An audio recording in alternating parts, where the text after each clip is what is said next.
And no doubt, from the east to the west, it's the order we shout. Mic check, lights flash, game time, stay ready. Two vets in the zone, keep the pressure real heavy. Big hits, big plays, yeah, we breaking it down. Truth rings in your speakers, every word is the crown. From the north side hustle to that southern flame. Midwest grind, west coast of the game. Sports talk kings, yeah, we wear that crown. Turn it up, let them know it's about to go down. Sports reports, no gimmicks, no clowns. 2-5, Mr. Logical, we run this town. Real talk only, no chaser, no doubt. From the east to the west, it's the order we shout.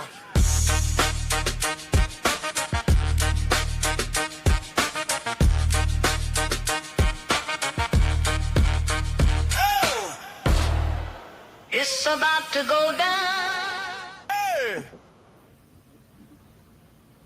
Yes. 2-5 is here. Sports reports is ordered. Coming a little early today, because I want to get this off my chest real quick. Mr. Logical and I will be back in about an hour and a half or so, to talk about the AFC North, as you can see me representing up in here. Do me a favor out there, y'all. You know what I'm saying? I love y'all to death. Like, review, subscribe, share, rate, do all the free things, do all the good things, grab you a liquid death while you at it. So let's get right to it. So college football, of course, that's my baby. Y'all know that. I've been telling y'all that for ages. College football is my first love, and I'm still in love with it. I'm not always in love with the top 25 and all that stuff, but whatever, right? Nobody's perfect. No system is perfect. Okay. So the SEC a couple of weeks ago announced that they're finally going to join the Big Ten, and the Big 12 and play 9 conference games. Along with this is going to come, 3 permanent rivals that they play every year, and then some kind of rotation to where we can avoid things like, Georgia and A&M not playing very often. They've only played once since A&M's been back in the SEC. Same with A&M in Kentucky. Trying to avoid all that, because if we're conference mates getting this money together, our fans deserve to see you play one another, right? Okay, so when it comes to the ACC, they got a problem that ain't going nowhere until they leave them with the bag high and dry. It's called the Notre Dame Fighting Irish. And before I go any further, this is not a crap on Notre Dame segment. This is not a Notre Dame is the devil segment. It's just facts, right? So when we go back and look out through the history of college football, Joe Paterno had this idea back in the late 70s of the Eastern Conference. Not the NBA, of course, but your West Virginias, your Penn States, your Syracuses, so on and so forth. Schools that ultimately went on to become the Big East, a lot of them, but having this big conference that was going to lock down that territory, and they were going to own that area of the country. And this was way before UConn was even a thing. They were still Connecticut at the time. So they scoffed at his idea. So as football became the leader, the bus driver, if you will, we all of a sudden saw this shift where the Big East was stuck with these schools like Providence, St. John's, Seton Hall, etc., Georgetown, etc., and they needed some football help because they didn't have enough teams or enough value to be a big boy at the big boy table. So they decided to enlist the Fighting Irish, independent's finest, coming in to save the day. So Notre Dame housed all their sports in the Big East, besides football, of course. All right. So around 2004, I ain't got to go all through it. The schools left the Big East, joined the ACC. So here we are now. Notre Dame needed a place to house their homes. Now, if you're the Big Ten, you look at Notre Dame and you say, I want you, but I don't need you. We've been doing just fine without you. Look at this contract that we got. Now, granted, Notre Dame's got their own contract. They're doing well, too. The Big 12 probably wasn't valuable enough to Notre Dame when you look at some of the programs and cities that exist in that conference, right? Your Manhattan, Kansases, your Lawrence, Kansases, Ames, Iowa, Stillwater, Oklahoma. They did have Texas and Oklahoma at one point in time, but the writing was on the wall. We knew that wasn't going to last forever. So here we are. The ACC granted rights, 2036 was the big year. Sounds like they bumped it up to around 2031 or so, 2033, I believe it was. So that way it would align better with the other conferences and when their TV deals expire. Okay, so Florida State and Clemson led the charge. They wanted to lead this exodus of we want out of here. And of course, that was exacerbated by Jim Phillips not necessarily going to bat for Florida State when they were left out of the college football playoff a couple of years ago as a 13-0 team. Okay, so Florida State and Clemson, more so Florida State, they were the name that the media was focused on. They were the loudest ones that were just kind of putting it out there that we're not satisfied, we're not happy right now. Clemson was the brother in the background, just rubbing their hands, waiting to see what the result was going to be. But then I got on these same airwaves, at that time, and I said, you know what? North Carolina, man. What is North Carolina going to do during the midst of all of this? And the reason I brought up North Carolina is because they're not your typical football school. Their basketball team obviously is the creme de la creme of that university, along with the other schools in the triangle, NC State and Duke, and Wake Forest a little bit out of the way. So, but football drives the bus. So there had to be a shift. 10 years ago, North Carolina probably doesn't hire a Bill Belichick, because that wasn't an emphasis on football. They had good football fans, not trying to knock them. They did, but the university just wasn't investing in the football program in that way. So you fast forward, right?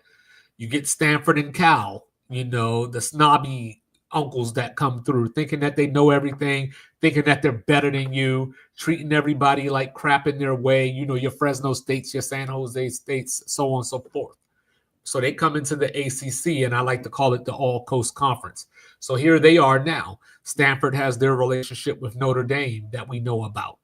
Okay, so now the ACC is at a certain impasse because now North Carolina's name has been put out there. So it's not even a matter of, if North Carolina is going to leave. It's a matter of when. And I think it's going to be sooner than later. I'm thinking you might hear something around 2027 or 2028 to be exact. Okay, I'm putting my name on that. Feel free to get at me if it doesn't happen. But anyway, so that's going to go down. And once one falls, they all fall, right? Because why stick around?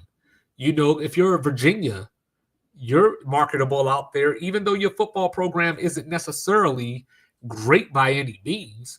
You provide a new territory in a new state that the SEC and Big Ten do not currently have, right? Then you got your Louisvilles, your Miamis, your Pitts. Then what, right? And I know Pitt is tied to Syracuse. They're tied to BC, Virginia Tech. But this is survival that we're talking about. It's business, not personal. And that's where, we got into this conversation before because Virginia Tech left West Virginia. Miami left the Big East. Boston College and Syracuse left Rutgers behind. Okay, so then the ACC decided to add another school that got left behind by some other bigger brothers, SMU, the whole SWC, Southwest Conference, the Big 12 formed off of, A&M, Texas, Baylor, and Texas Tech, left Houston and SMU out in the cold. But SMU said, hey, you know what? We got all this money. We don't need your handout. We will stay in this conference for X amount of years, and we will earn our money when it's time to earn that money. So SMU is sitting in the ACC right now.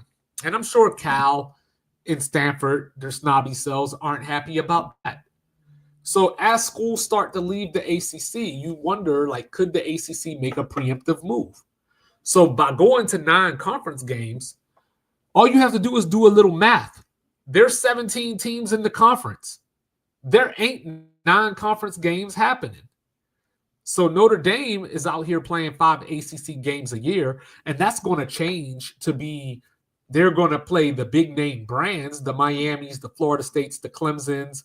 They have something like a 12-year deal with Clemson, and that's already signed, sealed, and delivered. So Notre Dame is not coming to rescue the ACC. If so, they would have done so already. Because if Notre Dame decided to join the ACC, guess what? Nobody leaves. Because Notre Dame is the breadwinner. They're the moneymaker. They're the prestigious program. I like to call them college football university because college football doesn't exist without Notre Dame. And of course, that's a little hyperbole and sarcasm, but it's closer to the truth than it's not. So now you got Notre Dame playing these 5 games, but they value their independence. Notre Dame's not going to give up their independence to save the ACC. So what do? These 5 schools that are going to play Notre Dame year to year, you can't count that as an extra conference game. You know, especially for a team that loses that game and say you got them 7-2 in the conference and you got a 6-1 or, you know, a 7-1 that's trying to get to the ACC title game. That's unfair, right? So is the ACC on the verge of becoming the Big East? You know, where your Florida States, your Clemsons, your North Carolina, your Virginia, whoever is going to leave, and you're stuck with your Wake Forests, your Boston Colleges, your Syracuses that are basically going to be basketball factories because their football programs are pretty much going to be G5s at that point. Because Louisville has a lifeline in the Big 12. I think Pitt does as well. I know some people out there disagree with that. We talked about that the other day.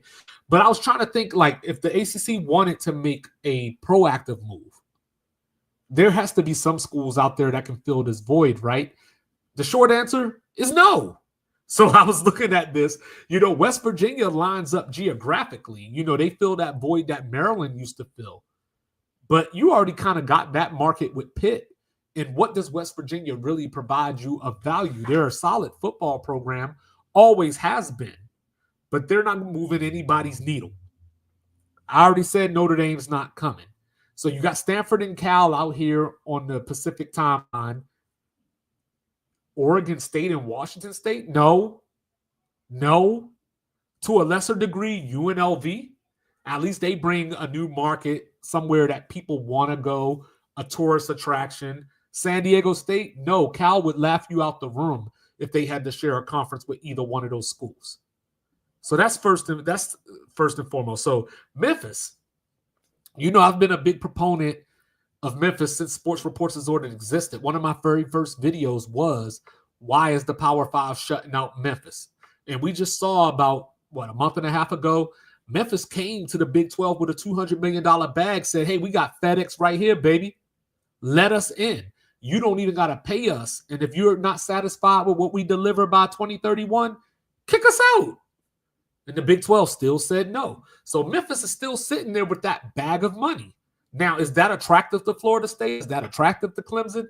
Probably not on a long-term scale. But if you're the ACC and you're going to lose some of these teams anyway, you need to start thinking in those terms of replacements of what can we do. South Florida, you know Miami and Florida State aren't letting that happen, but that could be your ace in the hole once the ACC implodes to get that Tampa area, because you're going to be losing potentially Miami and, of course, Florida State. So from that standpoint, USF makes a lot of sense. And the only reason I'm bringing up these teams is because to get to 9 conference games, you got to have 18 full members. You can't do it with 17.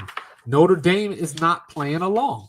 So should the ACC, in the spirit of being proactive, should the ACC say to Notre Dame, put up or shut up? We rescued your other sports. Go put your sports in the Big 12.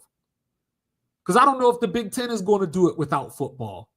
You know, the SEC damn sure ain't going to do it without football. So is the Big 12, as from what I mentioned earlier, is the Big 12 valuable enough for Notre Dame to say, you know what, we'll put our other sports there?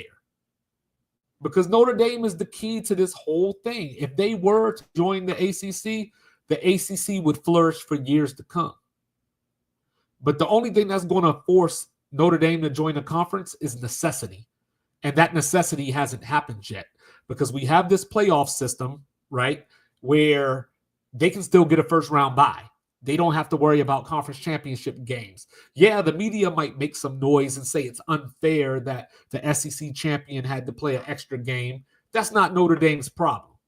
Notre Dame's got NBC in their back pocket and they just re-upped. So they're not going to give up that money. And as far as these other schools that I mentioned, from West Virginia all the way down to USF, the ACC is not trying to feed an extra mouth. So it doesn't make sense. So what do? You stay at 8. I guess you stay at 8 games and you wait for the time comes that one of your schools decides to leave. The only problem is that you're going to be pulling from the best of the worst, the G5. Like I said, your USF, maybe Tulane.